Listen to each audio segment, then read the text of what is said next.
శ్రీ గురుభ్యో నమః. భగవద్భక్తులందరికీ ధనుర్మాస శుభాకాంక్షలు.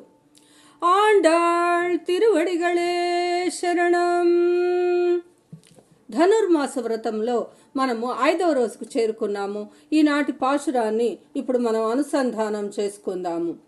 మాయనై మన్ను వడమధురై మైందనై தூய பெருநீர் யமுனை துறைவனை ஆயர் குளத்தினில் தோன்றும் மணி விளக்கை தாய் குடல் விளக்கம் செய்த தாமோதரனை தூயமாய் வந்து நாம் தூமலர்கள் தூவி தொழுது வாயினால் பாடி மனத்தினால் சிந்திக்க போய பிள்ளையும் புகுதுருவா நன்றனவும் తీయనిల్ తూషాగం చెప్పు ఏలోరెంబావాయ్. ఆండాళ్ళు తల్లి ఆ యొక్క పరమాత్మను, శ్రీకృష్ణ పరమాత్మను మాయనై అని సంబోధిస్తుంది. శ్రీకృష్ణ పరమాత్మ లీలామానుష విగ్రహుడు. ఎన్నో అద్భుతమైన చేష్టలు చేసిన వాడు. పూతనా సంహారం, శకటాసుర సంహారం, మరి ఇంకా గోవర్ధనగిరి పర్వతాన్ని ఎత్తడం, ఇలాంటి అతిమానుష చేష్టితాలు చేసిన వాడా ఓ శ్రీకృష్ణ పరమాత్మ అని పిలుస్తోంది. ఆయన్ను ఉత్తర మధురకు రాజుగా అమ్మవారు సంబోధిస్తుంది. ఆ స్వామి అంట తూయ పెరునీరు, పరిశుద్ధమైన యమునా నది యొక్క ఒడ్డున విహరిస్తాడంట స్వామి.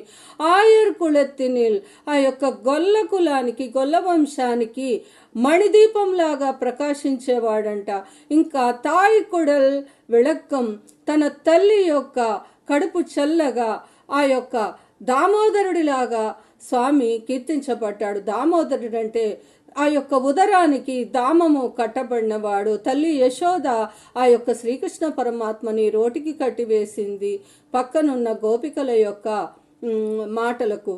ఇంకా తూయమాయ్ వందనాం తూమలర్గల్ తూవిళ్తూ, ఆ స్వామి వారికంట మనము కొన్ని పుష్పాలను పాద పద్మాల వద్ద వేస్తే ఆ స్వామి మనల్ని ఆ యొక్క దివ్యానుగ్రహంతో మనల్ని అనుగ్రహిస్తాడంట. వాయినాల్ పాడి మనతినాల్ సిందిక్క, కేవలము మన నోరారా స్వామిని కీర్తించి మనస్సులో ధ్యానం చేస్తే ఆ స్వామి పరవశించిపోతాడు.